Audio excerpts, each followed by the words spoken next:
पहला सुख निरोगी काया। हमारे शरीर में किसी भी प्रकार का कोई भी रोग नहीं होना चाहिए, कोई बीमारी नहीं होनी चाहिए, कोई कष्ट नहीं होना चाहिए। किसी भी प्रकार की पीड़ा से मुक्त शरीर ही पहला सुख होता है। दूसरा सुख माया।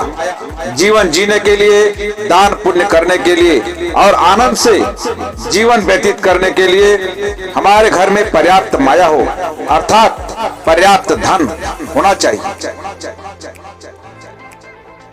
तीसरा सुख आज्ञाकारी पुत्र।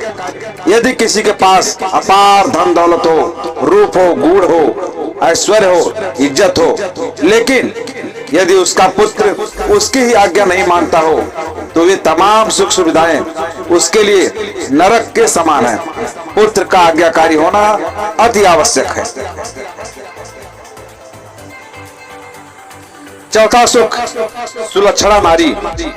सभी प्रकार के सुख सुविधाएं होते हुए, रूप सौंदर्य होते हुए, विभिन्न प्रकार के विलासिता के साधन होते हुए भी यदि पत्नी अच्छे लक्षणों वाली नहीं है तो जीवन में सुख नहीं हो सकता।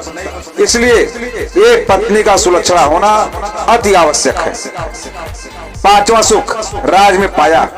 अर्थात यदि घर में मुख्य पुरुष के सरकारी नौकरी या किसी राज्य कार्य में जुड़ा हुआ हो, राज्य से उसको आमदनी प्राप्त होती रहती है और राजकाज आसानी से होते रहते हैं।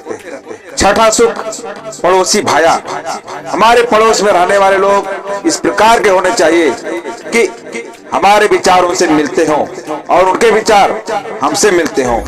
वो हमारे साथ हमेशा अच्छा सोचते हों और हमारे सुख दुख में सहयोगी होने चाहिए। अन्यथा यदि सभी प्रकार की सुख सुविधाएं होने के बावजूद भी यदि पड़ोसी कुटिल है और हमारी हानि करने वाला है तो वह भी एक प्रकार का दुख है। इसलिए पड़ोसी का अच्छा होना सुख माना जाता है। सातवां सुख माता पिता का साया। जिस व्यक्ति के माता पिता जीवित होते हैं वह व्यक्ति सभी सुखों को पा लेता है। माता पिता की सेवा करने का अवसर प्राप्त होता है और माता पिता का आशीर्वाद हमेशा बना रहता है। तो माता पिता का जीवित रहना भी एक प्रकार का सुख है।